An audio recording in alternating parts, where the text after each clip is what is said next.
Olá, pessoal, tudo bem? Thiago da Capitalismo falando. Estou com vocês aqui mais uma vez para fazer um vídeo da nossa série Motivos para Não Investir. Deixo claro o convite para quem não é inscrito se inscrever no canal e para quem gostar do vídeo, dar um like, compartilhar e não esqueçam de deixar aqui nos comentários as ações que vocês queiram que nós comentemos nos próximos vídeos. Qual é a intenção aqui desse tipo de vídeo, pessoal? É trazer os riscos das empresas, já que todas as companhias, todas as ações têm algum tipo de risco, para a gente debater, entender um pouquinho o que a gente acha de cada um deles, porque é importantíssimo, né, pessoal? Quando a gente vai investir em alguma coisa, não só avaliar o que a gente pode esperar de retorno, mas os riscos e a importância desses riscos, né, para qualquer tipo de investimento.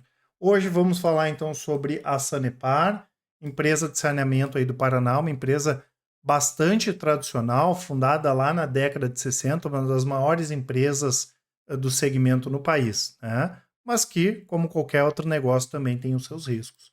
O principal risco, ou um dos principais que a gente avalia no longo prazo, é a possibilidade de ingerência, né, pessoal? Não quer dizer que uma empresa estatal automaticamente tem algum tipo de ingerência, mas isso pode acontecer. Inclusive, nós tivemos aí faz uns 2, 3 anos as tarifas da Sanepar sendo reajustadas bem aquém do esperado, e já em outros momentos, né, como nós tivemos na época do que o Requião era governador do Paraná, ele foi eleito e depois ele foi reeleito, ficou vários anos ali com as tarifas congeladas, né? Então é importante para quem tem estatais, e principalmente essas estatais estaduais, né, olhar lá, observar quem é o governador, por exemplo, que pode ser uma pessoa que seja favorável ao congelamento de tarifas.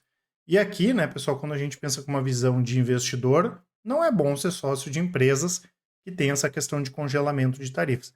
Então, comprou uma estatal como aqui a Sanepar, tem que estar totalmente de olho aí, por exemplo, quem é o governador do estado, porque pode acontecer novamente como aconteceu na época aí do Requião, tá? E além disso, né, pessoal, essas empresas que trabalham com utilidades públicas, né, como é o caso aqui da Sanepar, e são estatais, sempre tem aquele risco de algum tipo de fraude em licitações, né? Então a gente tem que cuidar isso aí também, que acaba trazendo um risco de governança, mesmo sendo a Sanepar aqui uma empresa bem transparente, né? A gente tem contato com a companhia, super tranquilo em relação a isso, mas também traz esse risco de governança em função de algum tipo de fraude em licitações e tudo mais.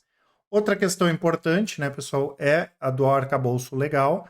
A gente não pode esquecer que marco de saneamento, por exemplo, recém saiu do papel, né? E a gente consegue ver que ele não consegue ganhar tração. E a gente tem outros segmentos, como por exemplo o setor de energia, que as empresas também podem trabalhar com infraestrutura, também podem trabalhar com saneamento. O setor de energia, ele pode sofrer com ingerência, mas no menor grau do que as empresas de saneamento, porque isso aqui é um arcabouço que vem desde a época lá das privatizações da época do Fernando Henrique, há muitos anos, e como ele tem mais opcionalidades, o segmento de energia, por exemplo, a gente consegue comprar ações daqueles segmentos que são os grandes filés do mercado, como, por exemplo, o segmento de transmissão, né?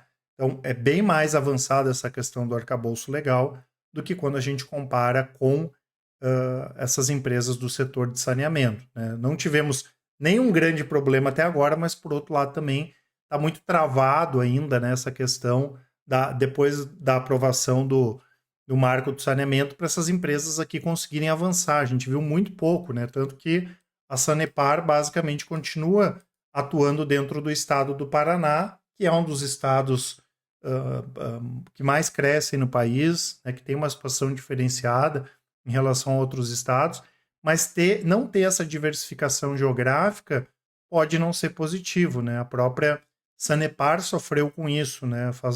O ano lá em 2020, 2021, nós tivemos um período complexo em termos de níveis de reservatórios. A Sanepar primeiro sofreu com uma seca específica no estado do Paraná e depois acabou sofrendo com uma seca também que acabou atacando praticamente todo o país. Tá? Então, algumas empresas acabam sofrendo mais nesse sentido. Claro que vai ter algumas situações que vai ser no país todo, ou boa parte, da região sul, região nordeste, sudeste, mas quanto maior for a diversificação, melhor. Né? E quando a gente tem essa diversificação geográfica, eu também fico menos exposto, por exemplo, a essa questão de ingerência. Né? Nós temos, por exemplo, dentro da holding de Itaúsa, a Egea, que é a maior empresa privada do setor, né? Deve ter uns 7, 8% aí de market share no país todo, e ela não atua num estado só, né? Então essa questão da diversificação é importante, o que não acontece aqui no caso da Sanepar, né? Acho que eles têm uma ou duas cidades de atuação em Santa Catarina, o resto é tudo mesmo baseado aí no Paraná, tá? E outra questão importante é essa questão de qualidade de ativos. Quando a gente pega, por exemplo, a Sabesp, tem ativos, né? O ativo da Sabesp é mais interessante, a questão de atuar no mercado de São Paulo é mais interessante também. Por outro lado, pessoal, a Sanepar é mais barata que as outras empresas, né? Se a gente for pegar hoje em termos de múltiplo, a Sanepar vai ter um PL de 5, a Copasa em torno de 5,5, a Sabesp em torno de 14, a Sanepar opera bem abaixo do valor patrimonial, em torno de 0,8, a Copasa em torno de 0,97, a Sabesp de 1,6, e o ROIC, né, o retorno sobre o investimento da Sanepar é maior, assim como as margens, ROI, margem líquida e tudo mais, no caso da Sanepar, são números melhores. Né? Então, mesmo em anos que a empresa sofre mais, a gente vê que a gestão da empresa é muito boa. E mesmo tendo a qualidade de ativos um pouco inferior quando a gente compara com a Sabesp, a empresa não deve nada em resultados. E claro, né, a gente está acompanhando aí todo esse processo de privatização da Sabesp, nós já acompanhamos o processo de privatização da Copel, que também fica no Paraná, então não dá para descartar que a Sanepar também passe por esse processo aí de privatização, o que poderia ser bastante positivo. Né?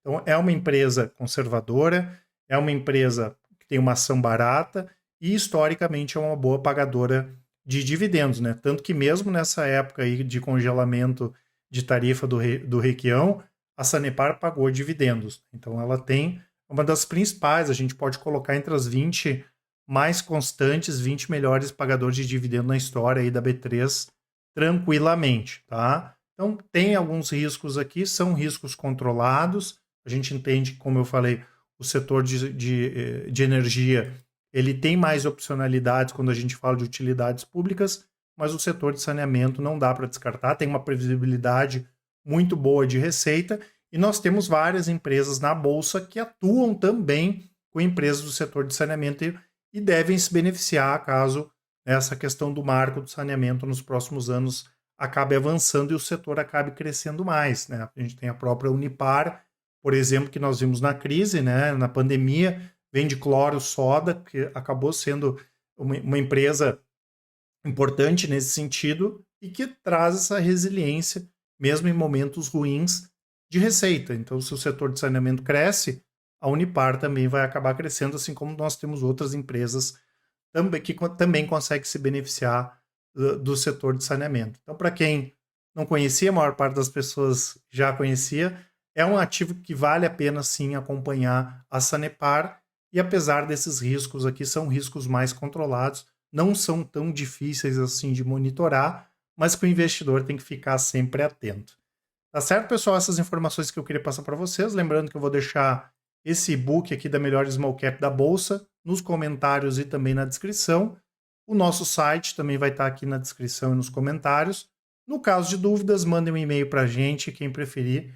Pode nos chamar no WhatsApp, mandar um áudio, uma mensagem, que com certeza o pessoal do atendimento vai auxiliar a todos. Um grande abraço e ótimos investimentos. Até mais!